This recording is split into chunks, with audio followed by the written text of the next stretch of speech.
That's an exciting way to start a video.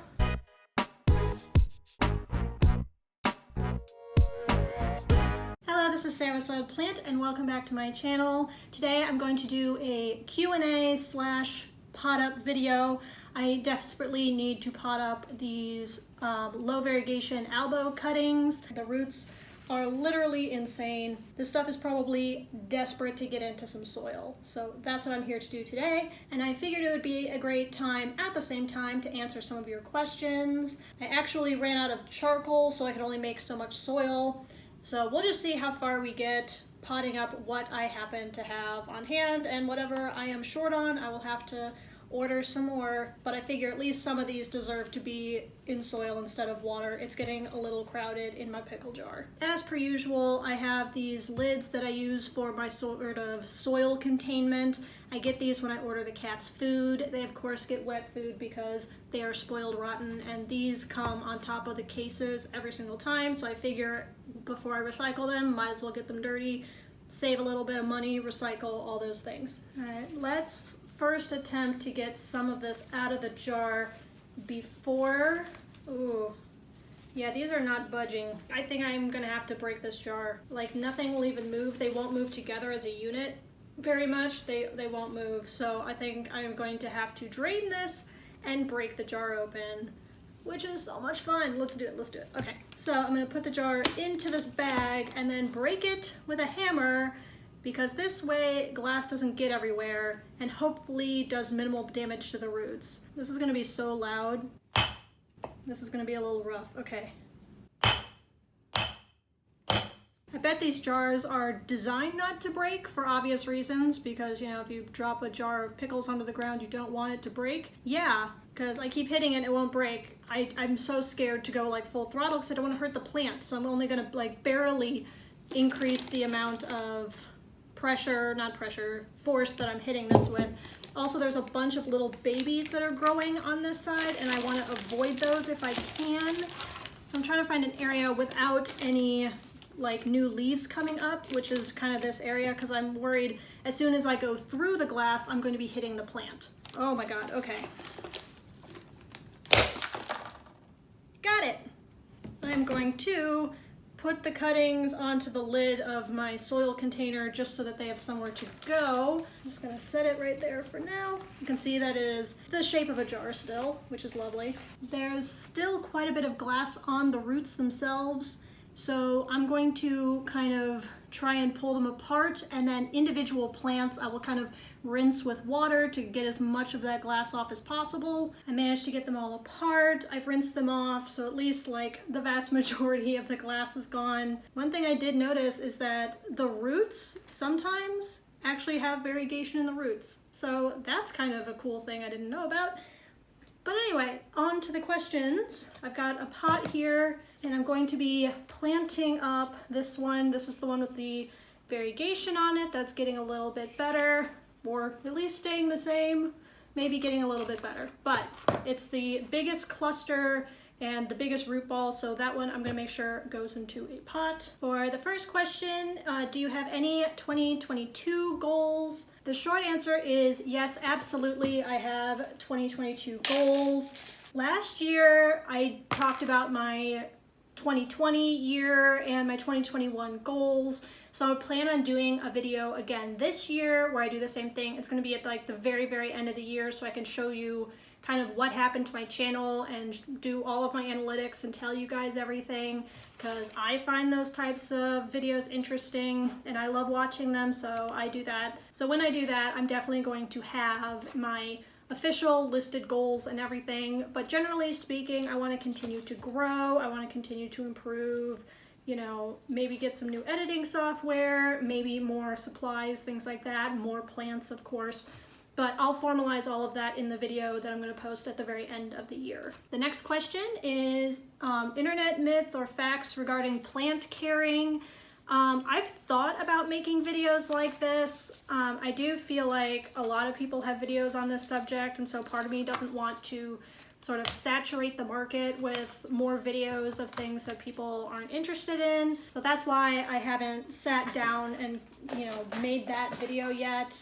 I do have it on my list of video ideas, but the reason I never did it is just because I figure that market's kind of saturated by other creators, and I don't want to replicate videos just for the sake of replicating videos or just for the sake of content. But if you guys are interested in a video like that, please let me know, because I would definitely make that for you. Like I said, it's on my list of ideas, I just never made it, because I wasn't sure if that's something you guys would be interested in or not. Next question is my least favorite plant, most overlooked and underrated plant. Least favorite plant, I'm assuming you mean of the plants I personally own, because otherwise, you know, crotons, absolute worst, because they don't survive inside my house. Plus I feel like it's so dark here that even if I did put it in a south facing window, put it outside, all of those things, I would still probably kill that plant because it is a very picky. So least favorite plant in my collection, I've actually gotten to the point where I don't really dislike any of the plants in my collection, because I've gotten rid of those. You know, just generally speaking, I highly recommend that if you don't like plants, don't have them. Get rid of them. If you don't like, you know, how certain things grow, or you don't think it looks cute, sell it on Facebook Marketplace. You know, whatever money you make from that, you can buy something else. And it will bring you so much more joy. Or, you know, just get rid of the plant because, you know, you're stressed out or whatever. I am completely in favor of getting rid of plants for literally any reason. You know, if it's not for you, if it's not something you want, get rid of it. And you can then in turn get something that you love and appreciate. You know, I'm somebody who loves calatheas, so I know what it feels like to love a plant that everyone else despises. And as far as plants in my collection that I don't like, I'll say the one cebu that is not doing well, I am considering selling it for someone else to rehab or cut it into a bunch of pieces and make a bunch of plants out of it. My one cebu that is on the loop trellis that's doing really well shoots off plenty of plants for me to propagate if I need to in the future. It literally shoots out runners with leaves on the end, so trust me, I have plenty to go around. So I'm actually strongly considering getting rid of my one cebu that's in my guest bedroom because it's just not cute. Second part of that question, most overlooked or underrated plant? I would say common syngoniums, because nothing in this world is easier than a syngonium. They have the same care instructions as, you know, heartleaf philodendrons, things like that, that are also really hard to kill. They tolerate lower light situations and they grow pretty darn fast. I'd say overlooked, definitely common syngoniums. Not like the expensive stuff, not your Albos and red spot tricolors and stuff. Those have plenty of love for them. I'm talking about the ones you find in Home Depot, the ones you find in like garden centers all over the place. They are so easy to grow and so wonderful. I highly recommend them. Another question, if you could only have one plant, which would you keep? So I'm gonna play this off in two different scenarios, because when I think about this question, I think about, well, scenario A is I have to move or live in a place where I have like one window and no space. So it's like, okay, you have to pick one plant to put in your space because that's all the room you have. And in that scenario, I would say that I would probably get a heartleaf philodendron, something that can either crawl up a moss pole if you only have vertical space, or it can be on a shelf and trail. It could do both, and so I really like that as that kind of, for that scenario. But what I think she's saying is more of a second situation, which is, out of all of the plants I have, if like there was a fire and I had to grab only one plant and everything else would die, what would I grab? Oh my gosh, that is so incredibly difficult. Because even thinking about that, I'm like, every single plant I have is technically replaceable, right? It may have gotten more expensive or harder to find, but for the most part, you know, everything is replaceable. Nothing I have is extremely rare, so I'm worried about like ever getting them again. You know what I would end up picking? I would end up picking my Calathea warskoweskii, which is my Velvet Touch. Mostly because not only is that plant gorgeous just on its own, but I would say that my particular specimen is one of the best that I have ever seen in person. I've had people tell me that, you know, mine is the biggest they've ever seen. I would say for my collection, that plant is probably the hardest to replace, but also gives me the most joy. If I'm in a hotel somewhere and my house is gone and all of my plants are gone, and I'm there just like with one plant and my cats, that Calathea warskowskii is definitely coming with me, and I'm in love with that plant. I love it so much. I've actually been planning on doing a specific video about the warskowskii, much like I did for my Calathea white fusion, but I keep putting it off because it takes so much research, and every time I do like a little bit at a time, but I'm still not done yet. So maybe that's a Christmas project. I don't know. We will see. All right, so now I'm going to my YouTube poll that I put up, and I'll just go in order. What do you do for a living outside of plant YouTube? I am actually an engineer. I have been in the industry for about 10 years. You know, I don't want to get into like where I work for privacy reasons, but I do engineering for a living. And I moved here a little bit ago for work. Basically, I got a new job, and that's why I am in the Metro Detroit area. And I do actually really like being in the Metro Detroit area. There's a lot to do. It's a nice big city. I feel like people don't realize how big it is, and it is gigantic, especially compared to other cities I've lived in, which is mainly other cities in the Midwest. Dust off my hand a little bit. I can give you pets. Yes. Oh, you're sad lady. Next question is, what excites you about plants? Also, what sign am I? What excites me about plants? I just love the way they look. As shallow as that is, I love the way it makes my house look. I love watching them grow. I like how it basically gives life to a space where otherwise it would feel kind of desolate and sad.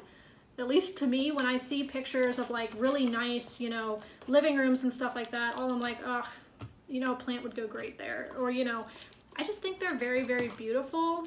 And, you know, I get a sense of accomplishment, like cleaning up after them, watering them, watching them grow. So I just really love that aspect of plant ownership. As for what sign I will give you the whole rundown.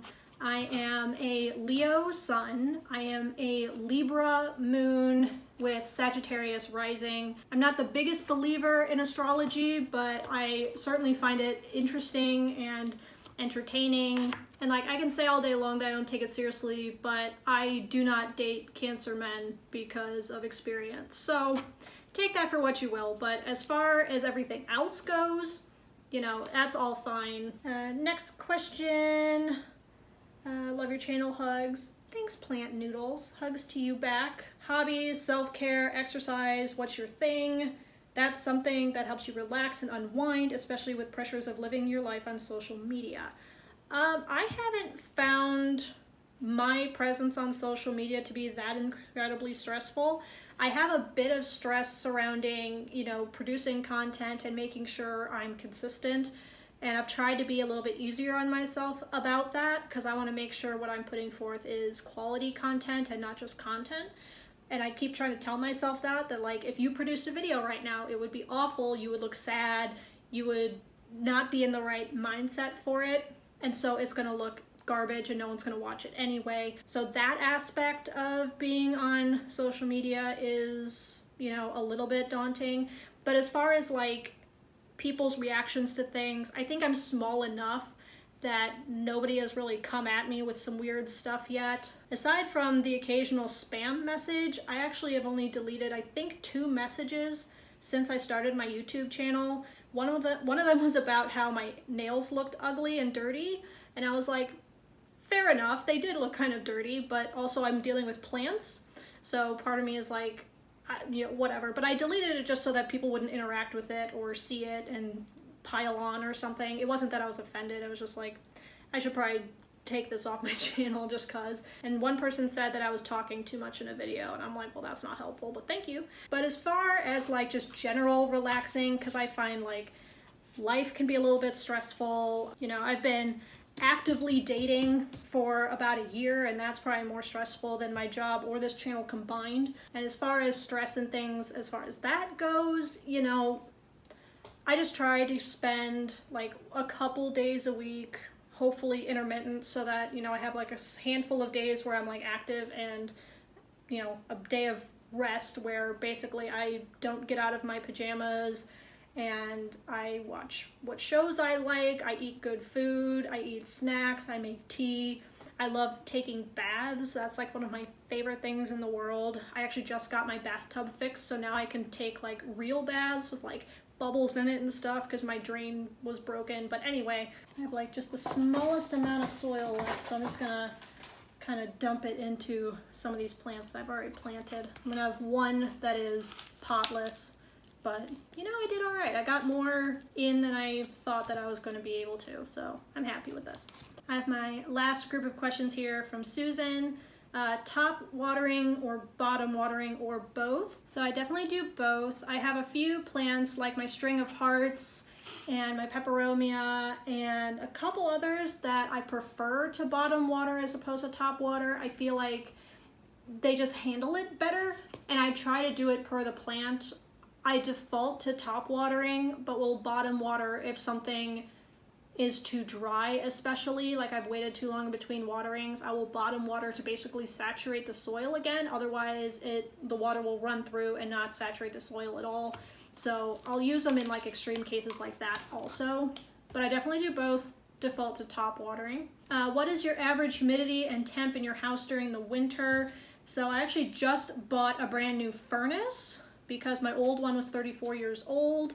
And so it's going to hopefully be very consistent here and also have the humidity a little bit better. I will say, like right now in the living room, it is about 68 degrees Fahrenheit and 46% humidity. I have my plant room, which I try to keep a little bit more humid, but the temperature is about the same. But I kind of want to see where my bills end up because I might try to bring it up to 70 if I can.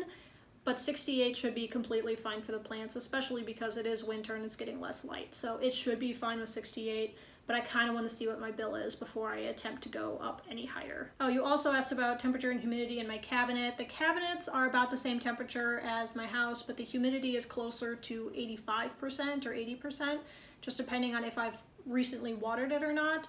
Usually right after watering, it's closer to 90%, but it drops to 85 pretty quick. And then usually it is around 80 by the time I water again. Are you gonna expand to outdoor gardening next summer? And what outdoor gardening zone do you live in? Gardening zone wise, I'm in zone 6. As far as outdoor gardening goes, I just bought this house and moved in early July, so I have not had much of a chance to do all of the gardening stuff because I have been trying to fix up the house and buy furniture and things, and that is where I'm choosing to spend the majority of my money right now. I have spent very little on the yard, and the yard is not in the best shape ever. I got a nice wide-rimmed ball jar so that hopefully when this thing grows even bigger, I can easily take it out without breaking the jar. It would cost quite a bit to do some of the things outside that I would want to do outside. I need to redo my patio, for example. I want to have some sort of covered patio, but I definitely haven't been putting in new plants or replacing plants yet. Would I love to get into outdoor gardening? 100%, but I don't think it's going to be until next fall until I start putting in, you know, replacement bushes and perennials and annuals and things like that, because I foresee my budget being very tight until a year from now. Thank you so much for watching my Potting Up Q&A. Thank you to those who submitted some questions for me. I very much enjoyed answering them. Ash and I are very grateful to have you. And if you like this video, don't forget to give it a thumbs up and subscribe to my channel. I post weekly, and I will catch you next time. Bye!